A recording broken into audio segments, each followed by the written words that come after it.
Hello, I'm Dan Kuttner. Welcome back to another episode of The Free Mind. I hope you're hearing me okay. I don't have a mic hooked up to the camera, but I think the internal mic should do fine. Where are we? We're at my property that I talked about last time at 405 Cascade Trail, Summer Mountain Ranch. And I'll give you a little bit of a tour here in a minute. We'll just go for a walk with the video camera and you'll be able to see what the property looks like. Where I'm sitting right now is where the house is going to be, hopefully in just a few months. Anyway, I actually got my first letter. I just picked it up from the mailbox on the way in here. And I'm wondering already, I haven't opened it, but I'm wondering how free this person's mind is because they're using OK Cola stickers.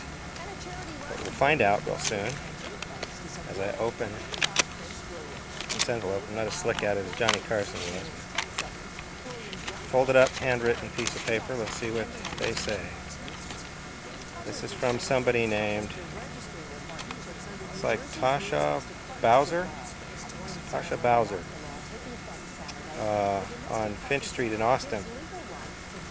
I just finished watching your show and decided to write. My name is Tasha Bowser and I am 15. I enjoyed your show and your philosophies. I share many of your views and am interested in being on your show. I liked your idea about having the show elsewhere because, no offense, but your bird was annoying. If you would like to have me on your show, please contact me. Thanks, Tasha Bowser. Well, thank you, Tasha. I will give you a call, and we'll see what you have to share with us. This will probably be a rather light show today. I have a few things to share, but it's a little after 6, and before the sun goes down, I want to go for a little bike ride. So what I'll do is I think I'll take you on a short tour of this area, just around here. We'll go on for a little walk with a video camera, just to get nice and relaxed, and then we'll get into a little bit of the meat of the show and some things that I've thought about since last time. So, excuse me while I get up and get ready for a little walking tour. And thank you, Tasha, for your letter. Anybody else who writes, I will read your letter, even if it's relatively nasty, as long as I can get away with it on Access TV. Hopefully we'll have more constructive viewers like Tasha. Well, here I am. Hopefully sound is okay. I decided to use a microphone this time. I hope I'm not too uncampered. I took a bike ride. And I thought I'd give you a view of the approaching sunset while we talk. So let's see, where were we? I guess I made had a couple of thoughts this last week that I wanted to share with you, and they have to do with when you have adversity, or certainly in the workplace, some of the forces that gather in the workplace are tough to deal with very often. You've got the hotshots at the top, they have their agenda. The company I work for right now, they have a bunch of layoffs and a lot of sneaky things that went on, and kind of there's a couple ways of looking at it. One is that when you are in a situation, it's very important before you act and before you formulate a plan of action. I think it's best to form a very good model of what reality is. This goes back to my friend from South Africa, George, with the high voice. You remember him in the previous show? And he used to tell me, "Man, it's meaningless."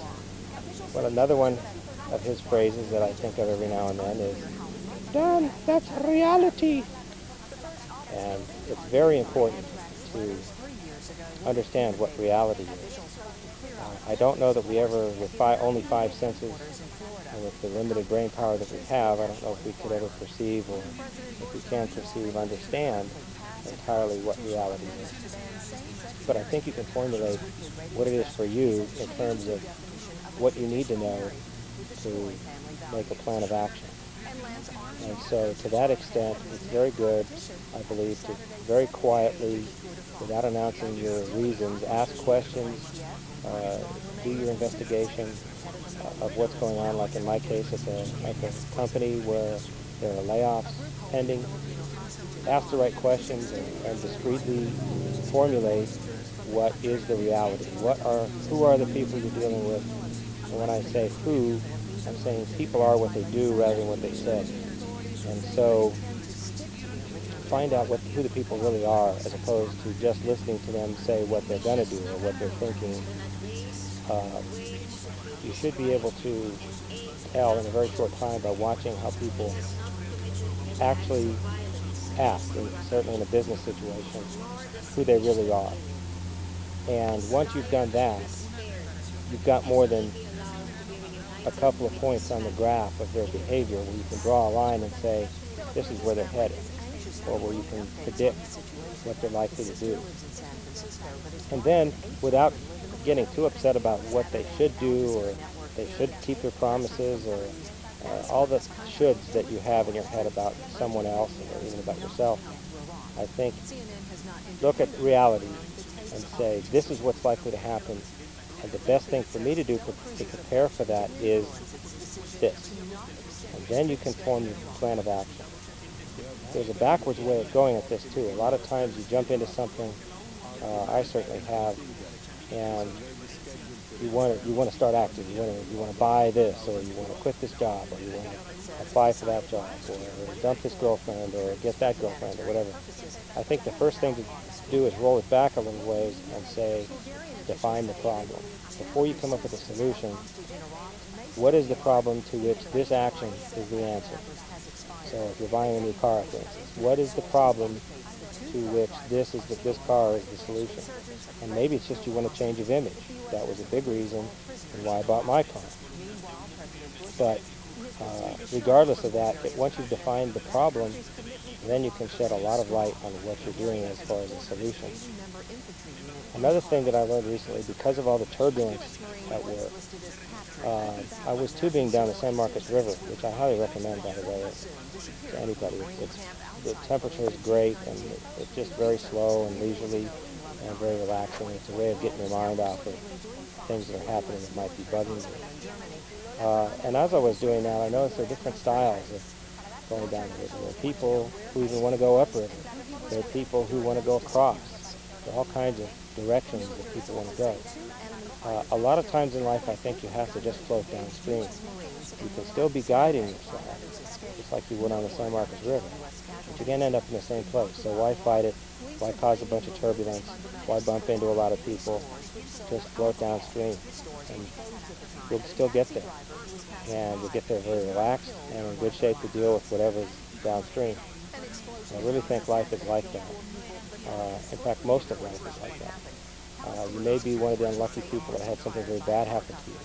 A bad car accident, you might be paralyzed, or because of where you grew up, you might be having problems dealing with gangs or violence or something else you don't want to deal with. But I really believe that in life, if you really take a look at what's going on, there's a way of dealing with these things in a way that's best for you.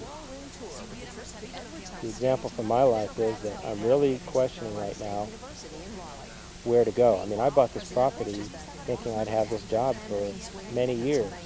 Now it looks like I'll only have it for a few months. So I thought about what the problem was and what was likely to happen, and it still is likely, I think, for me to lose the job I have in a few months. And so I formulated a plan that allows me still to build a house on this property. At least that's my gamble. Yes, it's kind of a gamble, but that's my plan. And I think it's a sound one. I've gone over it with other people who've done this kind of thing before. I've been through job losses before, so I kind of know what to expect. I know what I would have to go through to get another job, or even my current plan is to start my own company. I had one years ago, and I'm planning to do it again. I think all these things are a gamble, and I had to look at what am I likely to lose if the gamble doesn't pay off. And am I willing to lose those things? Am I willing to risk those things? In this case, yes.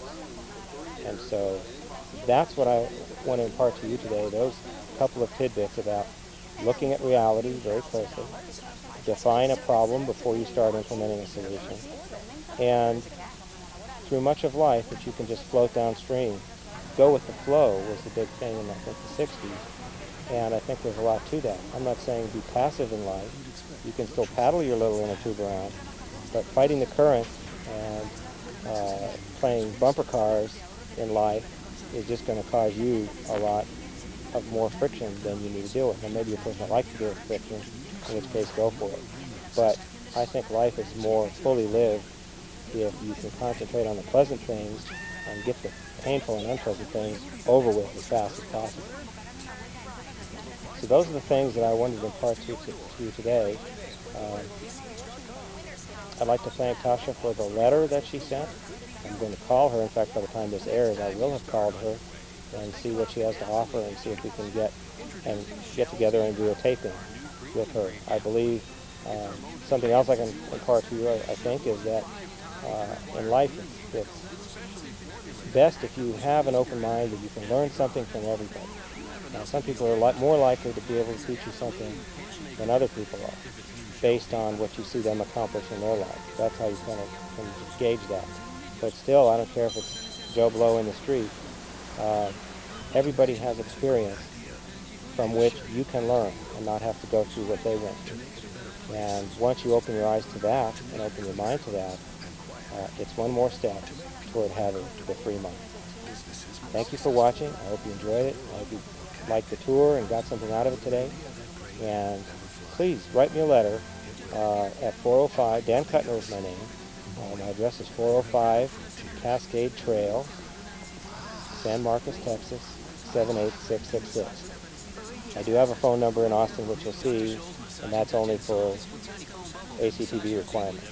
But if you want to be on the show or share some ideas about philosophy or write some positive or critical letters about what I've said, or you want to elaborate on something I've said, please write to the address on the screen, and I'll be happy to hear from you and read your letter on the air. Share your thoughts with other people. So again, thank you for joining me, and what I say now. So once again, thank you for joining me, and until next time, keep your mind free.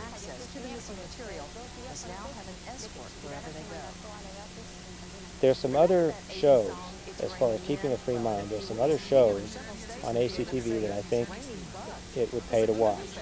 Unfortunately, I don't have a good schedule to show what time they're on, but it's real easy if you look in Show World in the Austin paper, or if you call ACTV at 486-7600. What's the number now? 478-8600. Sorry. If you call ACTV at 478-8600, they can tell you when the shows are on. If I can find out before I air this, I'll put the air times on the screen. One show that's very good in a political sense is a show called Frontiers with Brian Lynch. I believe it's on Sunday nights and possibly other times during the week. And this guy has a real good insight to politics. I haven't talked much about politics, and the reason is that part of my state of mind right now is to get on beyond that. Politically speaking, I'm a libertarian, meaning that I believe in the very smallest possible and weakest form of government that we can get by with without total civil war or revolution.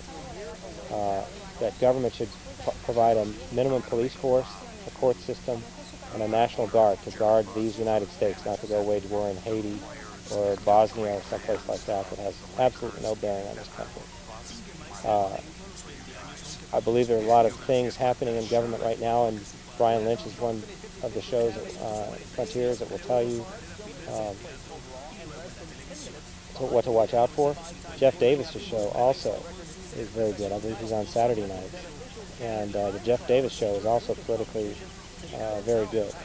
The only problem with both of these people, they still believe in a stronger government than I do as far as being able to control the populace. They just want to control the populace in certain ways, having drugs be illegal and abortion and some other religious issues that they believe the government should be in control. I believe the government should stay out of those issues also. And the only thing the government should watch over is that people don't hurt each other. Let me take that back. The government shouldn't try to prevent crime as much as adjudicate crime, so that if someone does something bad, they're held responsible and accountable for it to the victim. I don't want to get into politics too much that way, but I'll touch on it that much. But still, of the political shows on ACTV, those two seem to have the best views. There's also the other, Saturday morning, Texas Talk with Jack Chambers is the other show I'm trying to think of. And Again, in the religious area, he still wants the government to control some areas that I consider religious. He would disagree with me on that. But in general, politically speaking, I think those three shows are very good as far as opening your eyes to what the government's doing wrong. What I believe in, though, is, and this would be something I discuss in the next show, is getting on to the next step. In other words, yes, we have political problems in this country. No, as one person, you can't really control it or change it except by conversing and over a long period of time. I believe that in the long run, these problems will be ironed out as people learn to rule themselves instead of having government do all these things, that this society will become better. And I think that because of that, it's time for me, and I want to impart to you also, to get on beyond railing at the government and all the bad things it's doing and all the bad things about society, whether you don't like drugs or abortions or whatever. Those things are going to work themselves out in the long run. Go ahead and share your ideas with people, but it's time for you personally, and I feel for myself, to get on to the next step, which is more of a spiritual goal and more what is life, what is my role in life, and how can I achieve it and enjoy life to the fullest. Those are things I'll explore with you next time, and perhaps have a guest. We'll call Tasha and see if she wants to be on, and we get some other letters, and I have some other people with interesting philosophies, and we'll try to bring them on.